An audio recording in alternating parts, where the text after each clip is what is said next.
Election के पहले ही ये सरकार को अल्टीमेटम दिया जा रहा है, नहीं पूरा किया गया। उसी वादा खिलाफी के लिए कई बार अल्टीमेटम दे चुके हैं। हो सकता है सरकार सुधर जाए। और एक तरह से देखा जाए, किसानों से सब कुछ छीन लिया गया, हल गया, हथियार गया, रोजगार भी हम किसानों से छीन लिया गया। न शिक्षा, स्वास्थ्य, सुरक्षा की बात करना है, इनको सिर्फ ईवीएम मशीन से अपनी बड़ी बड़ी रैलियां करने की जरूरत है। नमस्कार, मैं कशिश और स्वागत है आपका लीडिंग भारत में। देखा जाए कि जो किसान है, जो अन्नदाता के रूप में देखे जाते हैं, वो किस तरीके से बॉर्डर्स पर बैठे थे। अलग अलग बॉर्डर्स पे हमने देखा आंदोलन वो लगातार चला था।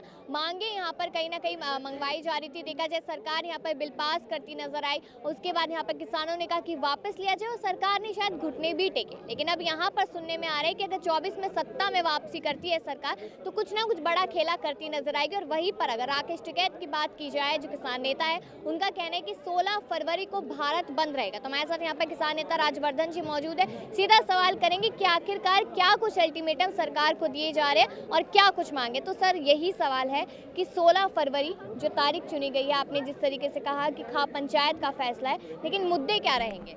मुद्दे ये रहेंगे जो वादा खिलाफी, जो इनको वादा करके आज तक नहीं पूरा किया गया, उसी वादा खिलाफी के लिए कई बार अल्टीमेटम दे चुके हैं। लेकिन अब किसान भी हर जगह खाप पंचायत ये कह रही है कि एक दिन का और अल्टीमेटम दे दो।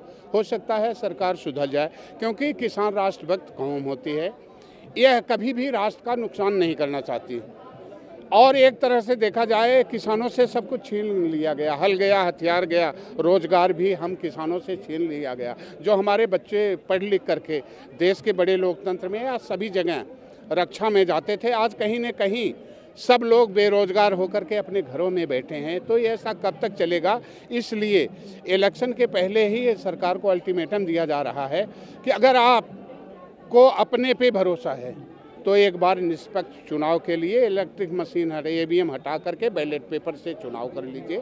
आवाम अपने आप आपको बता देगी कि आप चुने हुए हैं या ballot paper EVM electric machine की चुनी हुई सरकार है।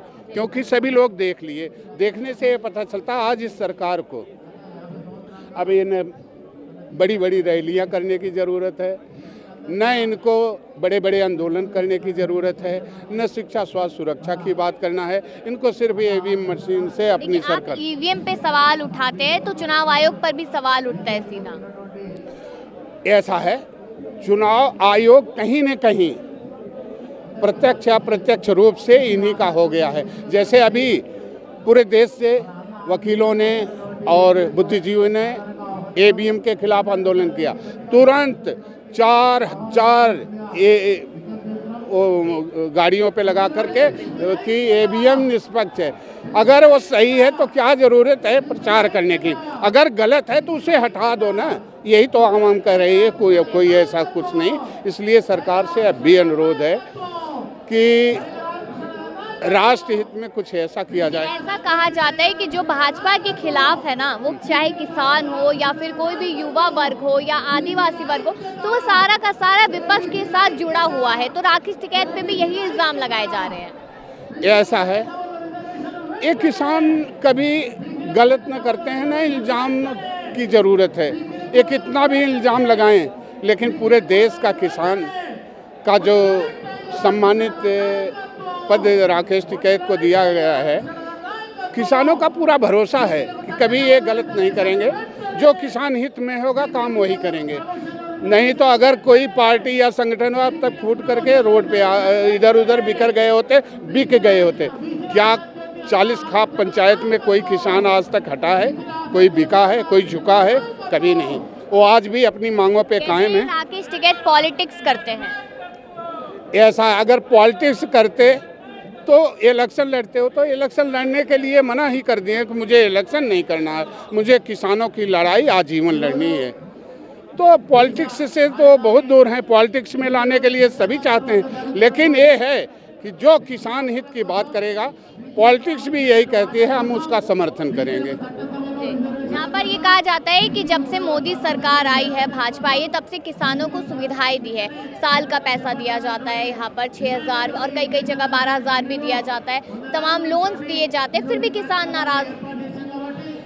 ऐसा है, किसान को फ्री कुछ मत दो। किसान को शिक्षा स्वास्थ्य सुरक्षा दे दो, सबसे बड़ा काम यही होता है।